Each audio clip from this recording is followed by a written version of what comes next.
पहले घी ही कहते थे, घी कहें तो समझ लेना कि वो देसी घी था, लेकिन ये जब से डालडा आ गया ना तब से घी का नाम देसी हो गया था।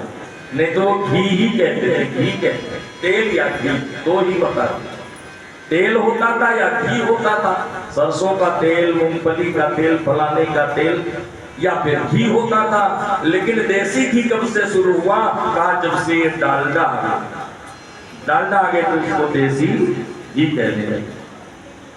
तो देसी घी का दान श्रावण मास में करें, उसके सभी मनोरथ पूर्ण होते हैं। भाद्रपद मास में वस्त्र का दान बताया गया है, कपड़े का दान करना हो तो भादों के महीने में दान करें।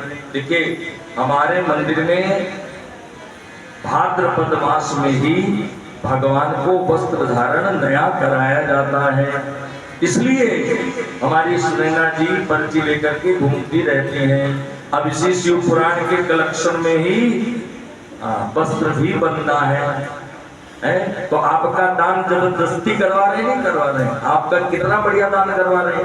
भादों के मास में बाबूजी हो रहा है दान, नहीं बढ़िया, उसी से वस्त्र बनेंगे नहीं बनेंगे, दान जो आ रहा है उसी से बनाया जाएगा।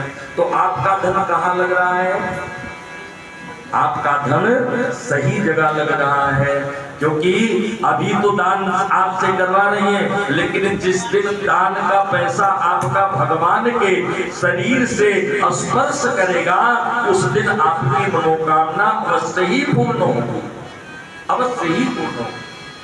इसलिए भाद्रपद मास में वस्त्र दान का बड़ा ही महत्व है। और अश्विन मास आता है, उसमें अन्नदान की महत्व है, इसलिए अश्विन के महीने में पहले ही पक्ष में, कृष्ण पक्ष में ही आप लोग ब्राह्मणों को भोजन कराना प्रारंभ कर देते हैं। इसीलिए शिव महापुराण में लिखा हुआ है कि अश्विन मास में अन्नदान की बड़ी महत्व है। इससे पितर तृप्त होते हैं, अपने पितरों को तृप्त करना हो तो अन्नदान करें। कार्तिक मास में गुण बताया गया है, गुण वेली, गुण का दान करें तो आपकी मनोकामना सिद्ध होगी।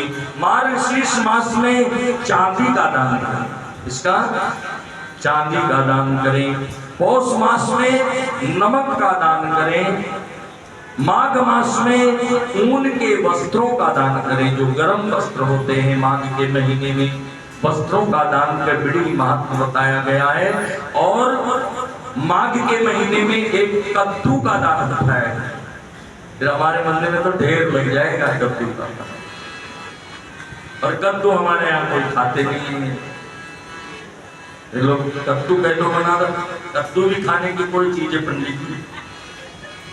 कद्दू आ जाता है कभी कभी, मैं कहता हूँ कद्दू बना, मुझे कद्दू ठीक लगता है, अच्छा लगता है।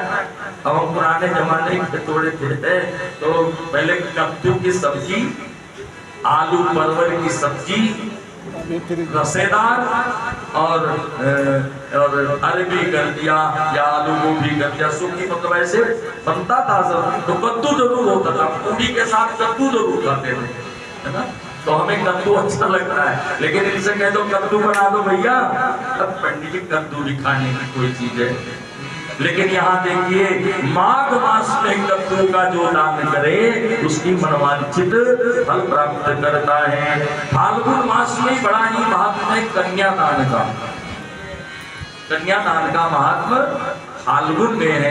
जो फाल्गुन में कन्यादान करे उसके चारों पुरुषार्थ सिद्ध हो जाते हैं, धर्म, अर्थ, काम और मोक्ष, ये चारों पुरुषार्थ की सिद्धि हो जाती है यदि फाल्गुन मास में कन्या का दान किया जाए। फाल्गुन मास फरवरी का महीना पड़ता है, जानते हैं, लगभग माघ भी पड़ता है फरवरी में, मार्च और आधा फरवरी और आधा 12 तारीख तक लगभग पड़ता है। तो फाल्गुन के महीने में लोग कहते हैं वो होला अष्टक लग जाता है ना, तो होला अष्टक कब लगता है? फाल्गुन के शुक्ल पक्ष की अष्टमी के दिन लगता है।